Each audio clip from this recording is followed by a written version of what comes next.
Welcome back दोस्तों, this is Prachi. So we are going to start a DC series the flash. जैसे कि आपको iron fist बहुत ज्यादा पसंद आई थी, ये भी आपको काफी ज्यादा पसंद आने वाली है क्योंकि इसकी स्टोरी लाइन भी बहुत ज्यादा इंटरेस्टिंग है। So without wasting time let's start the video. Series की स्टार्टिंग में बेरी एलन नाम के क्यूट छोटे बच्चे को दिखाया जाता है जिसे कि उसके क्लास फेलो बहुत ही ज्यादा बुली कर रहे होते हैं क्योंकि वो बहुत ही स्लो था। बेरी बहुत ज्यादा दुखी हो गया था। वो भागते हुए अपनी मॉम के पास जाता है और उनसे कहता है कि मैं इतना स्लो क्यों हूँ। जहाँ उसके डैड आते हैं और उससे कहते हैं कि बेटा, स्लो होना कोई बुरी बात नहीं होती, लेकिन तुम्हें एक अच्छा इंसान होना चाहिए और मैं यही चाहता हूँ कि तुम हमेशा लोगों की हेल्प करो एक अच्छे इंसान की तरह। फिर जब रात के टाइम में बेरी सो रहा होता है तो अचानक से उसे अपनी मॉम के चीखने की आवाज आती है और उसके चारों तरफ अजीब अजीब सी चीजें होने लग जाती हैं। बेरी भागता हुआ नीचे जाता है तो देखता है कि उसकी मॉम को येलो एंड रेड कलर की एक लाइट मारने की कोशिश कर रही होती है। उसके डैड भी वहाँ पर होते हैं। जहाँ उसकी मॉम उसे वहाँ से दूर जाने के लिए कहती है और अचानक से बेरी बहुत ज्यादा अपने घर से दूर पहुँच जाता है। वापस से वो भागता हुआ अपने घर की तरफ आता है तो देखता है कि उसकी मॉम को अनजान शक्ति ने मार दिया है। बेरी की मॉम नोरा की मौत का जिम्मेदार पुलिस बेरी के डैड यानी कि हेनरी को समझने लग जाती है और वो उन्हें अरेस्ट करके वहाँ से ले जाती है। तो इस तरह से बेचारे छोटे से क्यूट से बेरी की जिंदगी एक ही रात में तबाह हो जाती है और उसके मॉम डैड उससे हमेशा के लिए दूर हो जाते हैं। सीन शिफ्ट होता है और दिखाया जाता है कि एक बैंक में सेकंड टाइम रॉबरी हो जाती है और ये केस डिटेक्टिव जोई हैंडल कर रहे होते हैं, जहाँ पर बेरी भी भागता हुआ आ रहा होता है क्योंकि वो अब एक फॉरेंसिक एक्सपर्ट जो बन चुका है, जो कि centre city of police department के लिए काम करता है और इसलिए वो भी वहाँ पर इन्वेस्टिगेशन के लिए भागता हुआ आता है। जहाँ पर ये पता चलता है कि ये चोरी कोई और नहीं बल्कि मॉडर्न ब्रदर्स कर रहे होते हैं। बेरी बहुत ही ज्यादा इंटेलिजेंट था। वो फटाक से पता लगा लेता है कि मॉडर्न ब्रदर्स किस कार में आए थे और साथ ही वो मिट्टी में पड़े उस केमिकल का भी सैंपल ले लेता है और जाकर उसे टेस्ट करने लग जाता है। जहाँ पर तभी बेरी की बचपन की दोस्त आयरन भी पहुंच जाती है, जो कि डिटेक्टिव जोई की बेटी है। एरिस बेरी को सेंट्रल सिटी की सबसे बड़ी लैब यानी कि स्टार लैब के लाइव एक्सपेरिमेंट पर लेकर जाना चाहती थी, जो कि कोई और नहीं बल्कि स्टार लैब के ओनर हैरिसन वेल्स करने वाले हैं, जिनका बेरी काफी बड़ा फैन है। लेकिन जाने से पहले बेरी डिटेक्टिव जोई को मॉडर्न ब्रदर्स की लोकेशन का पता बता देता है, जो कि उसने अपनी रिसर्च से पता लगा लिया था। हैरिसन वेल्स भी सब कुछ स्पीच में बता रहे होते हैं कि कैसे आज की रात वो क्वांटम थ्योरी की हेल्प से पार्टिकल एक्सीलेटर को स्टार्ट करने वाले हैं, जिससे कि भौतिक जगत में तो सब कुछ पूरी तरह से चेंज हो जाएगा और इससे एक किस तरह की ऐसी एनर्जी निकलेगी जो कि सारे ह्यूमंस के लिए बहुत ही ज्यादा यूजफुल होने वाली है। लेकिन तभी एक चोर हैरिस का पर्स चुराकर वहाँ से भागने लग जाता है, तो बेरी भी उसके पीछे भागता है, लेकिन वो चोर तो उल्टा बेरी को ही मारकर वहाँ से भाग जाता है। लेकिन तभी वहाँ पर ऑफिसर एडी पहुँच जाता है, जो कि इस चोर को पकड़ लेता है। एडी का ट्रांसफर सेंट्रल पुलिस डिपार्टमेंट में हो गया था और हैरिस को तो कुछ ज्यादा ही एडी पसंद आने लग जाता है। लेकिन ये बात बेरी को बिल्कुल भी अच्छी नहीं लगती क्योंकि कहीं न कहीं बेरी भी हैरिस को बचपन से ही बहुत ज्यादा पसंद करता था, लेकिन हैरिस तो हमेशा उसे अपना दोस्त ही मानती थी। बेरी को ये सब कुछ बिल्कुल अच्छा नहीं लगता और वो वापस अपनी लैब में पहुंच जाता है, जहां पर वो न्यूज में देखता है उस एक्सपेरिमेंट के बारे में जो कि हैरिसन वेल्स करने वाले थे, लेकिन उस एक्सपेरिमेंट में गड़बड़ी की वजह से वहां पर ब्लास्ट हो जाता है, जिसमें से एक बहुत ही ज्यादा तेज एनर्जी लाइट के फॉर्म में निकलती है और चारों तरफ फैल जाती है। वहीं दूसरी तरफ डिटेक्टिव जोई भी मॉडर्न ब्रदर्स को पकड़ने के लिए बेरी की बताई लोकेशन पे पहुंचते हैं, जहां वो उन्हें मिल तो जाते हैं लेकिन वो डिटेक्टिव जोई पर ही बैकफायर करने लग जाते हैं, जिसमें मॉडर्न ब्रदर में से एक भाई मारा जाता है, लेकिन दूसरा भाई मार्क वहां से प्लेन से भाग जाता है, जो कि उसी एनर्जी लाइट की चपेट में आ जाता है और उसका प्लेन डिटेक्टिव जोई की आंखों के सामने ही ब्लास्ट हो जाता है। और वहीं दूसरी तरफ हम बेरी को देखते हैं, जिसके ऊपर भी वो एनर्जी गिर जाती है और वो भी बहुत बुरी तरह से जख्मी हो जाता है। हॉस्पिटल में जब उसका ट्रीटमेंट हो रहा होता है तो वो कोमा में चला जाता है। फिर जैसे ही बेरी की आंखें खुलती है तो 9 महीने बीत चुके थे और वो अपने सामने सिस्को और कैथलीन को पाता है, जो कि डॉक्टर हैरिसन के बहुत ही ज्यादा इंटेलिजेंट असिस्टेंट थी। सिस्को मैकेनिकल इंजीनियरिंग में जीनियस एक्सपर्ट था और वहीं कैथलीन मेडिकल साइंस में जीनियस थी। बेरी बहुत ज्यादा डर जाता है, उसे कुछ समझ में नहीं आ रहा होता है, जहाँ पर फिर कैथरीन उसे समझाते हुए कहती है कि लाइटिंग अटैक की वजह से तुम्हारी बॉडी में बहुत सारे चेंजेस आए हैं और साथ ही तुम्हारे सेल्स बहुत ही तेजी से ग्रो हो रहे हैं। बेरी भी देखकर बहुत ज्यादा हैरान हो गया था क्योंकि 9 महीने में जब वो होश में नहीं था तो उसके 6 पैक्स बन चुके थे। जहाँ पर तभी साइंटिस्ट हैरिसन की एंट्री होती है, जिसे देखकर बेरी बहुत ज्यादा खुश था क्योंकि वो उनका बहुत बड़ा फैन था और काफी टाइम से उनसे मिलना भी चाहता था।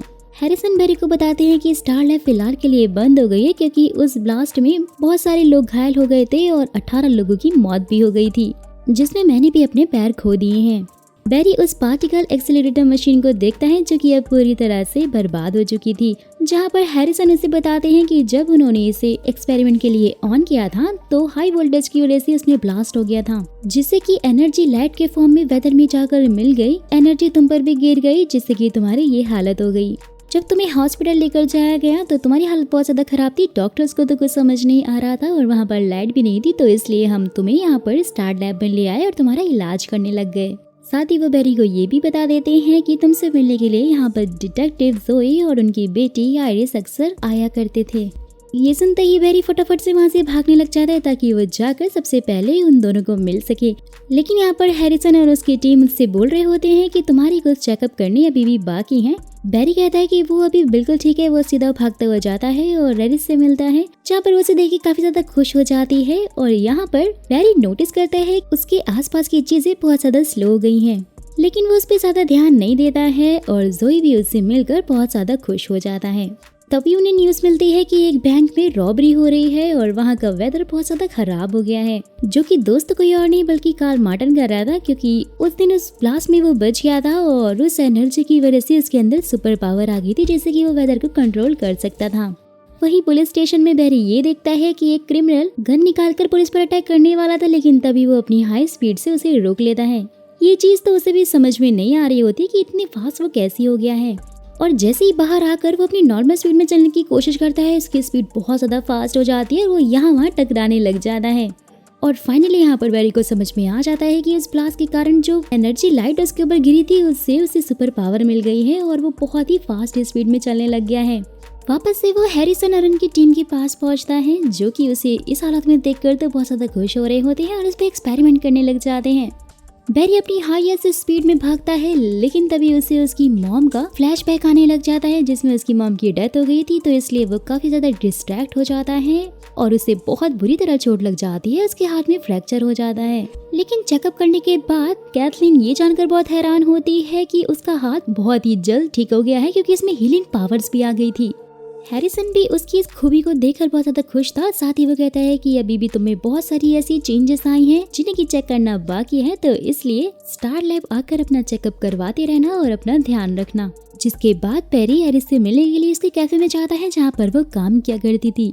लेकिन ये देखकर वो बहुत ज्यादा दुखी हो जाता है, क्योंकि ऑफिसर एडी वहाँ पर था, जिससे कि हैरिस किस कर रही थी और साथ ही उसे ये भी पता चलता है कि वो दोनों रिलेशनशिप में हैं। जिसके बाद बेरी को हैरिस समझाते हुए कहती है कि जब तुम 9 महीने तक कोमा में थे, बेरी ने ही मेरा और डैड का बहुत ध्यान रखा था। तभी मार्क मार्टिन फुल स्पीड में बचता हुआ पुलिस से वहाँ से भाग रहा होता है, जो कि बेरी और एरिस से बस टकराने वाला होता है। लेकिन तभी बेरी एरिस को बचा लेता है और मार्क मार्टिन का पीछा करने लग जाता है। फुल स्पीड में भागता है, वो उसे रोकता है। मार्क उस पे अपनी वेदर पावर का यूज करके अटैक करने लग जाता है, लेकिन तभी पुलिस का सायरन सुन के वो वहाँ से भाग जाता है। बेरी फिर डिटेक्टिव जोई को बताता भी है कि वो कोई और नहीं बल्कि मार्क मार्टिन है, जो कि अभी भी जिंदा है। लेकिन डिटेक्टिव जोई इस पर यकीन नहीं करती और कहते हैं वो तो मेरे सामने ही प्लेन में ब्लास्ट हो गया था, तो वो जिंदा कैसे हो सकता है। बेरी काफी सैड हो जाता है और जैसे ही वो वहाँ से जाता है तो तुरंत वहाँ पर रेडी पहुंच जाता है, जो कि डिटेक्टिव जोई को बताता है कि बेरी सही कह रहा है, क्योंकि जिस रॉबर का स्केच उन्होंने बनवाया है वो कोई और नहीं बल्कि मार्क ही है। वहीं दूसरी तरफ बेरी बहुत गुस्से में होता है। वो हैरिसन के पास पहुंचता है और उससे कहता है कि आपने तो कहा था कि मैं एक लौता मेटा ह्यूमन हूँ जो कि इस लाइटनिंग के चपेट में आया है, लेकिन ऐसा बिल्कुल भी नहीं है, क्योंकि मैंने एक और मेटा ह्यूमन को आज देखा है जो कि वेदर को कंट्रोल कर सकता है। फिर फाइनली यहाँ पर हैरिसन उसे सच बताता है कि उस दिन ब्लास्ट में तुम्हारे साथ साथ और भी लोग थे जिनके ऊपर ये लाइटिंग पड़ी थी, और हम उन सभी को ढूंढ रहे हैं जिसमें पहले हमें तुम मिले। ये सब कुछ सुनने के बाद बेरी को इन पे बहुत गुस्सा आता है और वो कहता है कि आपके एक एक्सपेरिमेंट की वजह से आज हजारों लोगों की जान खतरे में है। बेरी को बहुत गुस्सा आ रहा होता है। वो वहाँ से सीधा 600 मील भागते हुए जाकर मिलता है ग्रीन एरो से, जो कि एक सुपर हीरो है और वो स्टार सिटी में लोगों की रक्षा करता है। एंड आई 100% श्योर कि आप में से बहुत सारे लोगों ने शायद उसकी सीरीज देखी होंगी, और अगर नहीं देखी है तो मुझे कमेंट बॉक्स में जरूर बताएं ताकि मैं उसे भी एक्सप्लेन करूं। जितने ज्यादा कमेंट आएंगे तो उतनी ही जल्दी मैं उस सीरीज को भी एक्सप्लेन कर दूंगी। वेल तो बैरी ग्रीन एरो से हेल्प मांगता है ताकि वो लोगों को बचा सके, लेकिन ग्रीन एरो से कहता है कि तुम कोई भी आम इंसान नहीं हो, बल्कि भगवान ने तुम्हें खुद चुना है और तुम एक चूजन वन हो और तुम्हें हर हाल में लोगों को बचाना होगा। ग्रीन एरो की ये सारी बातें सुनकर बैरी भी बहुत ज्यादा मोटिवेट हो जाता है और फिर से वो जाता है हैरिसन की लैब में, जहाँ पर वो सिस्को और कैथलीन उन दोनों से हेल्प मांगता है क्योंकि वो मेटा ह्यूमंस को अकेले नहीं हरा सकता था।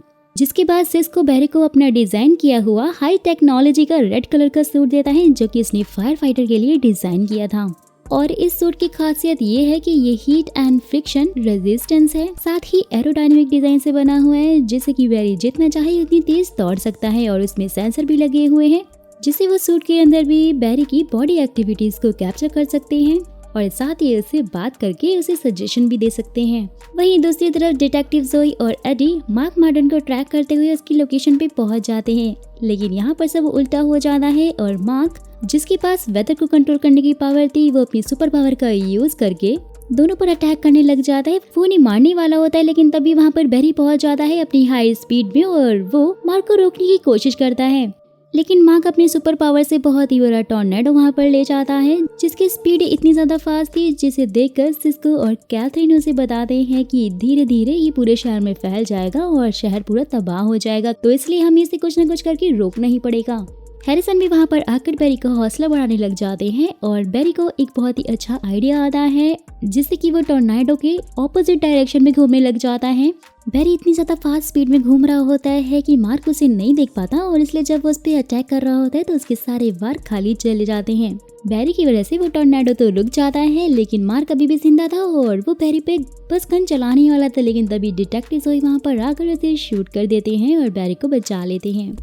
वो बैरी को सॉरी बोलते हैं क्योंकि उन्होंने इस पर ट्रस्ट जो नहीं किया था। साथ ही वो कहते हैं कि अब तो मुझे लगने लग गया है कि तुम्हारे डैड निर्दोष थे और उन्होंने तुम्हारी मॉम को नहीं मारा। बैरी जाता है अपने डैड से मिलता है और उनसे कहता है कि मैं आपको जल्द से जल्द यहाँ से बाहर निकालूंगा और मॉम के सारे कातिलों को भी पकड़ लूंगा। वहीं दूसरी तरफ पूरे शहर में बैरी सबकी मदद करने लग जाता है और उन्हें प्रॉब्लम से बचाने लग जाता है और सबने उसका नाम फ्लैश रख दिया था और उसे अपना हीरो बना लिया था। वहीं लास्ट सीन में हम हैरिसन को देखते हैं जो कि स्टार लैब की एक सीक्रेट रूम में जाता है जहां पर वो व्हील चेयर को छोड़कर अपने पैरों पे खड़ा हो जाता है और फ्यूचर की न्यूज चेक करता है जो कि 25 अप्रैल 2024 की थी, जिसमें ये न्यूज छपी हुई थी कि फ्लैश अब पूरी तरह से गायब हो चुका है। सो गाइस, इसी सस्पेंस के साथ इस एपिसोड का डी एंड हो जाता है। तो आगे की क्या स्टोरी होने वाली है, कैसे कैसे टर्न एंड ट्विस्ट आएंगे, ये तो मैं आपको अपने नेक्स्ट एपिसोड के एक्सप्लेनेशन में बताऊंगी, जो कि मैं तभी एक्सप्लेन करूंगी जब आप मुझे कमेंट बॉक्स में इसका नेक्स्ट एपिसोड मांगेंगे। सो इसलिए कमेंट बॉक्स को भर दीजिए और अगर आपको इसका नेक्स्ट एपिसोड चाहिए तो मुझे जरूर बताइएगा।